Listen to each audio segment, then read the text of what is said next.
प्रस्तुत है ऊर्जा विभाग बिहार सरकार के तत्वावधान में बिहार नवीन एवं नवीकरणीय ऊर्जा स्रोतों की संवर्धन नीति 2025 और बिहार पंप भंडारण परियोजना प्रोत्साहन नीति 2025 के लॉन्चिंग कार्यक्रम पर आधारित रेडियो रिपोर्ट।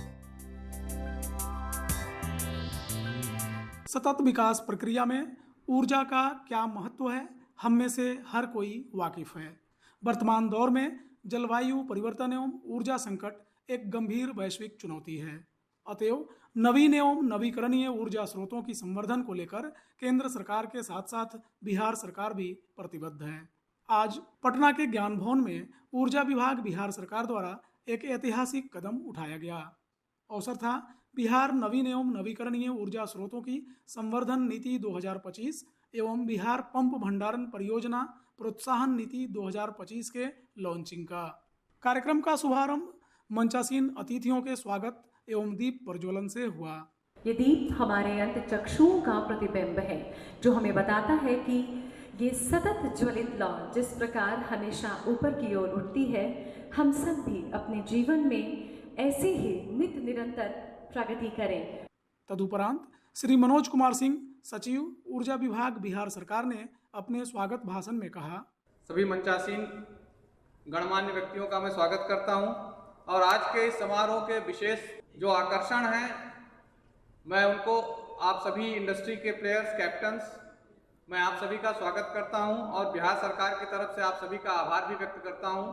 दोनों पॉलिसीज जो हमारी रिन्यूएबल एनर्जी पॉलिसी है और पंप स्टोरेज पॉलिसी है, इसके लॉन्च के अवसर पे आप लोगों तक हम लोगों ने अपना निवेदन प्रेषित किया कि आप लोग आएँ यहाँ पर और आप सभी लोग आए, इसके लिए हम लोग कृतज्ञ भी हैं और आप लोगों का बहुत बहुत स्वागत है।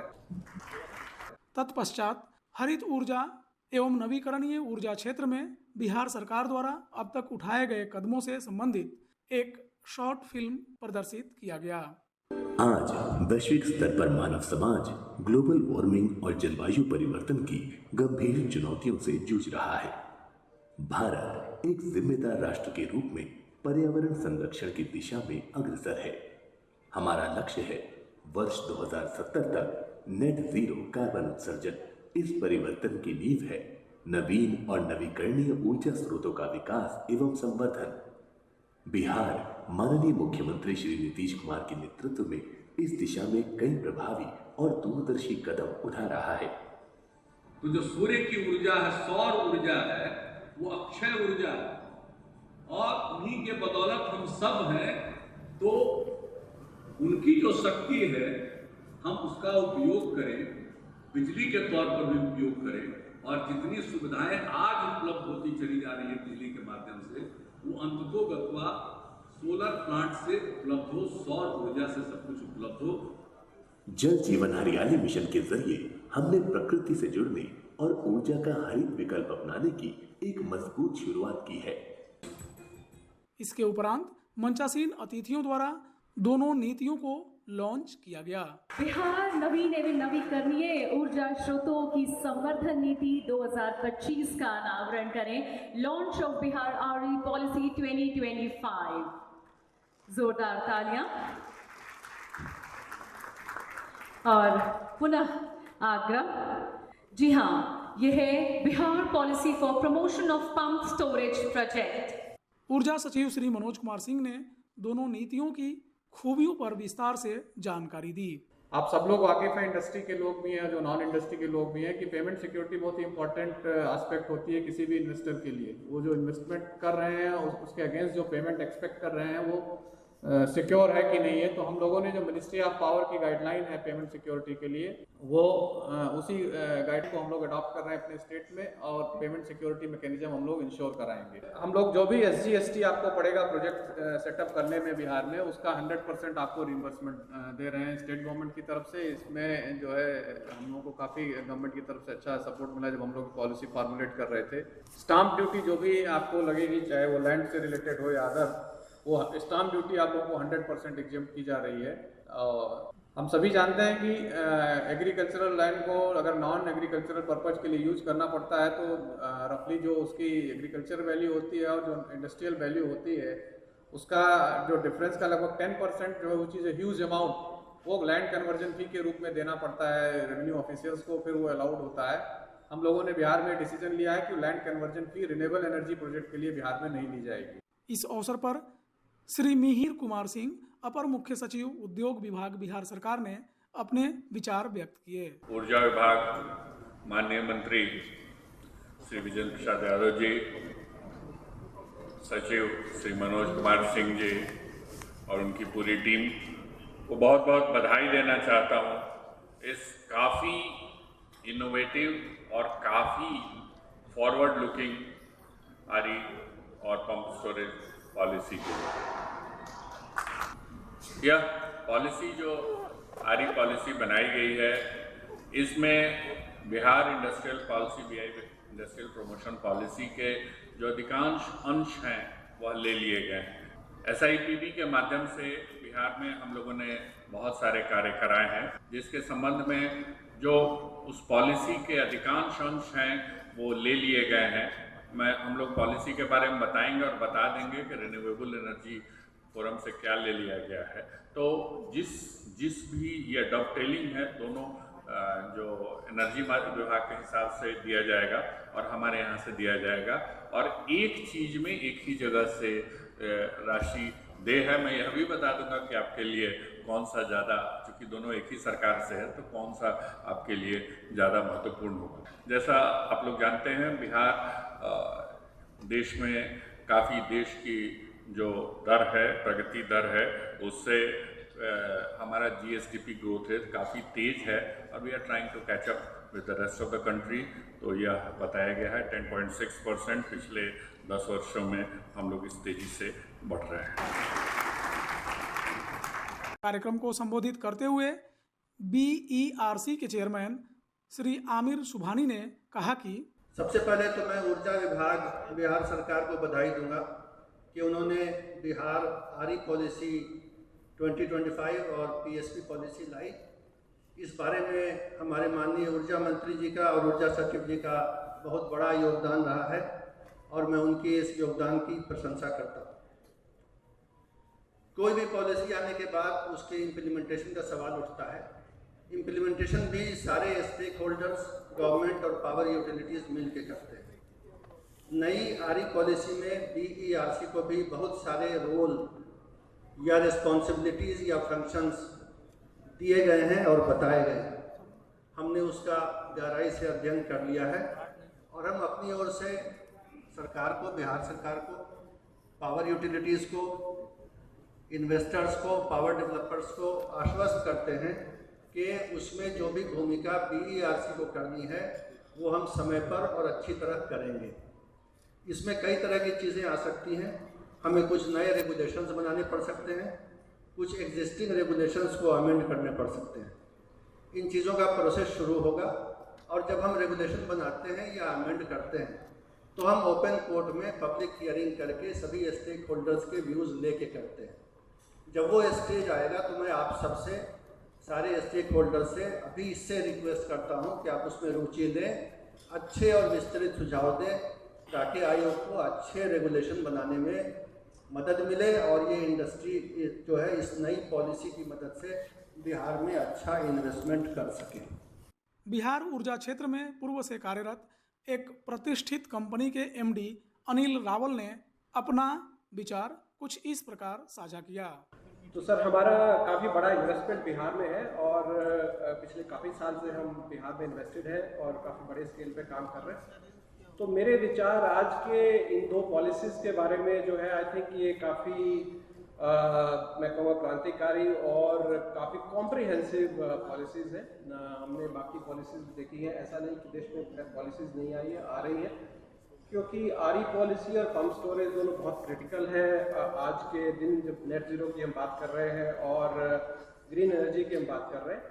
मुझे पूरा विश्वास है कि जो फाइनेंशियल इस पे सपोर्ट और टैक्स कंफर्ट दिया गया है और लैंड सपोर्ट दी गई है, वो पक्का अट्रैक्ट करेगी इन्वेस्टमेंट को। हमारा एक्सपीरियंस एटलीस्ट बिहार में बहुत अच्छा रहा है। अब तक लगभग 5,000 करोड़ का कमिटमेंट NIF और ESL ने इसमें किया है और हम आगे भी करते रहेंगे। एक और प्रतिष्ठित कंपनी के इंडिया हेड दीपक नायर ने अपना अनुभव साझा करते हुए कहा, हम लोग कजरा बिहार में एक 185 megawatt solar plus 182 megawatt our battery energy storage system, उसका प्रोजेक्ट हम लोग कर रहे हैं। पिछले साल ये प्रोजेक्ट अवार्ड हुआ था, पिछले जुलाई में। माननीय ऊर्जा मंत्री जी ये प्रोजेक्ट के कॉन्ट्रैक्ट साइनिंग में थे। तो इससे ये पता चलता है कि बिहार गवर्नमेंट जो है कितना इम्पोर्टेंस दे रहा है प्रोजेक्ट को। इवन मंत्री जी आते हैं, कॉन्ट्रैक्ट साइनिंग में बैठते हैं और बैठ के वो अपना एडवाइस भी देते हैं। तो सर मैं ये कहना चाहूँगा कि आप मुझे 2 चीज़ बोले थे जब कॉन्ट्रैक्ट साइनिंग हुआ था कि ये प्रोजेक्ट को टाइमली कर लो। तो सर मुझे ये बताते हुए ये खुशी हो रही है कि ये प्रोजेक्ट समय से पहले ख़त्म हो जाएगा। दूसरी बात सर, आपने ये कहा था कि एक प्रोजेक्ट में क्या होगा, L&T जैसे जो बड़े कंपनियां हैं वो बिहार में आके ज़्यादा रिन्यूएबल एनर्जी प्रोजेक्ट करना चाहिए, मेकिंग बिहार मोर ग्रीन। तो सर मुझे आज ये खुशी हो रही है कि हमने आपका सेकंड कॉन्ट्रैक्ट भी आज साइन कर रहे हैं। कजरा बिहार में 116 megawatt solar plus 202 megawatt our battery, ये प्रोजेक्ट भी हम लोग आज कॉन्ट्रैक्ट साइनिंग कर रहे हैं। MNRE के डायरेक्टर श्री गौरव शाह ने बिहार रिन्यूएबल एनर्जी के बारे में कहा, I'll give you 5 compelling reasons why invest in Bihar. पहला, RE पॉलिसी जो आया है, आपने पॉलिसी देखी, हमारे सेक्रेटरी साहब ने पॉलिसी के बारे में विस्तार से बताया। तो जो मान्य है कि नीति में दम है और इसका जमीन पर असर भी है। 25 years of open access, 100% exemption on electricity duty, SGST, stamp duty, land conversion, single window clearance, priority land access, जो चाहिए सब कुछ है इसमें। अब हर निवेशक के मन में एक ही सवाल होगा कि जो है क्या ये एक्चुअली में वास्तविकता है। Let me assure you, we have been in the industry for now 100 years. Single window approvals in Bihar is amongst the most effective in the country. Incentives are being disbursed on time. Government is sensitive and proactive. Even post policy corrections are required, they are being done. So you can be rest assured on that front. Bihar एक ऐसी भूमि है जहां renewable energy का पूरा खजाना खुला हुआ है। जहां दूसरे स्टेट सैचुरेशन पे हैं, बिहार एक क्लीन स्लेट उपलब्ध है। लैंड बैंक है, कैनाल नेटवर्क है, पब्लिक रूफटॉप है। I would because B early, set the benchmark and create the future. तीसरा रीजन सबसे महत्वपूर्ण होता है किसी भी राज्य में, political will and administrative proactiveness. Late me assure you, from the Honorable CM to the Energy Department, BREDA, everyone is aligned. Our Energy Secretary, which we have got, is very dynamic and has come up with a great policy in such a short time. Congratulations to you, sir, and the entire team for the tireless effort. आज मंच पर हमारे बीच में मंत्रीगण और वरिष्ठ जो पदाधिकारीगण उपस्थित हैं, इस प्रतिबद्धता का जो है प्रमाण है। CII बिहार भी अर्ली इन्वेस्टर को हैंडहोल्ड करेगा and further will like to ensure transparency, accessibility और हर कदम पर साथ। Now again the fourth reason is Bihar is India's new growth story. 1.67 crore घर और सौर ऊर्जा और बढ़ रही है। MSME सेक्टर तेजी से फैल रही है। PM Suryaghar Yojana, agri solar, net metering policy, ये सभी बिहार को CII एंड रूफटॉप सोलर के लिए आदर्श बनाते हैं। This is not just about RE, ये इंडस्ट्री इंक्लूसिव एनर्जी डेवलपमेंट है। पांचवा reason, industry is ready, ecosystem is evolving. अभी हमारे यहाँ लास्ट ईयर इन्वेस्टर मीट हुआ, 1,80,000 करोड़ के प्रपोजल आए, उन्हें भी एनर्जी चाहिए। Now the signal is clear, Bihar is ready, come explore Bihar. कार्यक्रम के मध्य में बिहार में नवीकरणीय ऊर्जा के क्षेत्र में औद्योगिक ढांचा विकसित करने एवं कंपनी सेटअप के लिए ऊर्जा विभाग एवं कई कंपनियों के मध्य MOU साइन हुआ। हमारी अक्षय ऊर्जा के क्षेत्र में लगातार नित्य नए बढ़ते कदम और ये MOU exchange. Shri Dilip Kumar Nayak, VP and Head Renewable India and SARS, And this EPC contract agreement with MS L&T for establishment of 116 megawatt AC solar plant along with 241 megawatts of battery energy storage system on EPC basis with 10 years of operation and maintenance at Kajra district, Lakhisara, with project cost of rupees 837.66 crores. Many congratulations, and this will indeed mark history. इस अवसर पर श्री नीतीश मिश्रा, उद्योग मंत्री, बिहार सरकार ने अपने उद्बोधन में उद्योग विभाग और ऊर्जा विभाग के संबंधों को रेखांकित किया। आज एक हम नए बिहार की कहानी हम लोगों ने लिखना प्रारंभ किया है। मनोज जी ने और हमारे अपर मुख्य सचिव उद्योग विभाग ने विस्तार से बताया जो रिन्यूएबल एनर्जी पॉलिसी आई है, जो पंप स्टोरेज पॉलिसी आई है, उसके बारे में मनोज सिंह जी ने बताया, और फिर मिहिर सिंह जी ने जो उद्योग विभाग की नीति है और उद्योग विभाग हम कैसा काम कर रहे हैं उसके बारे में भी उन्होंने आपको बताया। आप सब जानते हैं कि क्योंकि आप उस क्षेत्र से आते हैं, उस सेक्टर को बिलोंग करते हैं, तो मैं उसके बारे में बताऊं कि भारत का उसमें भविष्य क्या होना है, या मैं इंटरनेशनल सोलर अलायंस की बात करूं या मैं नेट ज़ीरो की बात करूं, तो मुझको लगता है कि आपकी जानकारी मुझसे कहीं ज़्यादा है। लेकिन आदरणीय प्रधानमंत्री जी का जो पंचामित्र का कंसेप्ट है, और वो कहीं ना कहीं भारत को विश्व में ऊर्जा के क्षेत्र में अग्रणी स्थान देने की दिशा में हम सब ने कदम बढ़ाया है। उद्योग विभाग या बिहार में उद्योग बिना आपके सहयोग से, या यूँ कहें बिना एनर्जी के या बिना पावर के, कोई भी उद्योग लगने की कल्पना भी हम नहीं कर सकते हैं। अभी 2-3 दिन पूर्व की ही बात है जब आदरणीय प्रधानमंत्री जी ने लंदन में जब कॉम्प्रिहेंसिव इकोनॉमिक ट्रेड एग्रीमेंट हस्ताक्षरित हुआ, और आज जो यूके और भारत का जो ट्रेड है जो लगभग $56 बिलियन है, जिसको अगले 5 वर्ष में डबल करने का लक्ष्य है, उसमें एमएसएमई सेक्टर के साथ साथ टेक्सटाइल एक बहुत बड़ा सेक्टर है। और टेक्सटाइल में कहीं ना कहीं बिहार की एक बहुत बड़ी स्ट्रेंथ है, बिहार का स्ट्रेंथ है टेक्सटाइल के क्षेत्र में। और ग्लोबल मार्केट में हम देखें तो ग्रीन प्रोडक्ट्स की एक अलग डिमांड रहती है, और ग्रीन प्रोडक्ट्स की जो रिकग्निशन होती है वो कहीं ना कहीं हमको एक एडवांटेज देता है अगर कोई प्रोडक्ट वैसे हो। तो उद्योग विभाग भी, हमारे एमडी ब्याडा यहाँ बैठे हैं, जिनकी जवाबदेही है कि औद्योगिक क्षेत्र का विस्तार करना, औद्योगिक क्षेत्र को विकसित करना। हम लोग की भी ये कोशिश होगी कि आने वाले समय में हमारे इंडस्ट्रियल एरियाज़ में ग्रीन कंसेप्ट पर हम लोग जाएं, जो आपके लिए भी एक अपॉर्चुनिटी खोलता है, साथ ही साथ वैसे इंडस्ट्रीज़ को भी एक बहुत बड़ा सपोर्ट देगा जो ना सिर्फ अपने देश के मार्केट में बल्कि इंटरनेशनली भी अपने प्रोडक्ट को वो भेजना चाहते हैं। एक बहुत बड़ी अपॉर्चुनिटी गया जी में आने वाला है, संभवतः आप जानते भी होंगे, जो भारत सरकार ने कुछ इंडस्ट्रियल कॉरिडोर्स या इंटीग्रेटेड मैन्युफैक्चरिंग क्लस्टर उन्होंने अप्रूव किया है।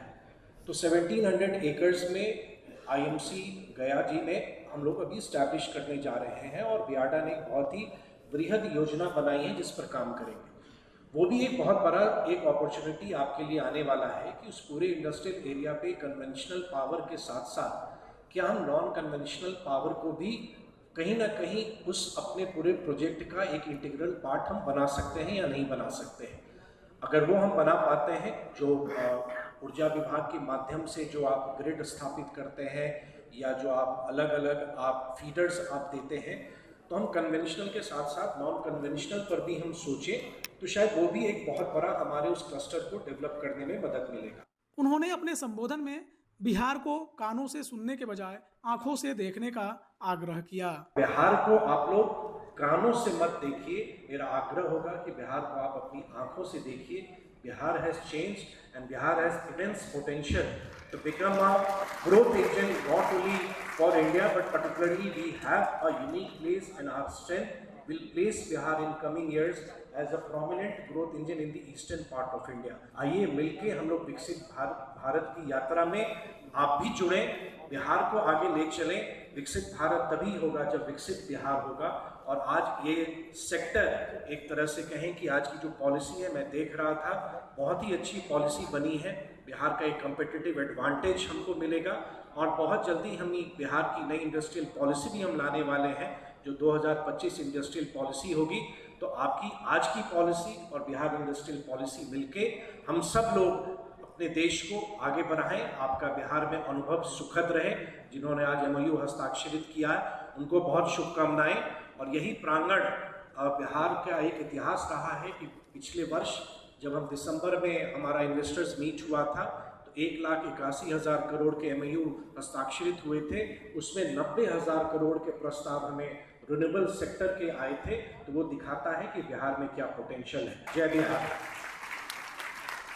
नवीकरणीय ऊर्जा और इस क्षेत्र में इन्वेस्टमेंट के लिए आग्रह करते हुए माननीय ऊर्जा मंत्री बिहार सरकार श्री विजेंद्र प्रसाद यादव ने कहा, आज दुनिया में सबसे खतरनाक बातें जो हो रही है वो ये हो रहा है ग्लोबल वार्मिंग। इंसान कार्बन डाइऑक्साइड छोड़ता है और ऑक्सीजन देता है। ऑक्सीजन की कमी आज महसूस की जा रही है। कार्बन डाइऑक्साइड का उत्सर्जन बढ़ा है, इसलिए कि जो औद्योगिक विकास हुए, वैज्ञानिक अनुसंधानों के आधार पर जो नई प्रगति का रास्ता आगे बढ़ा, तो प्रदूषण भी बढ़ा है।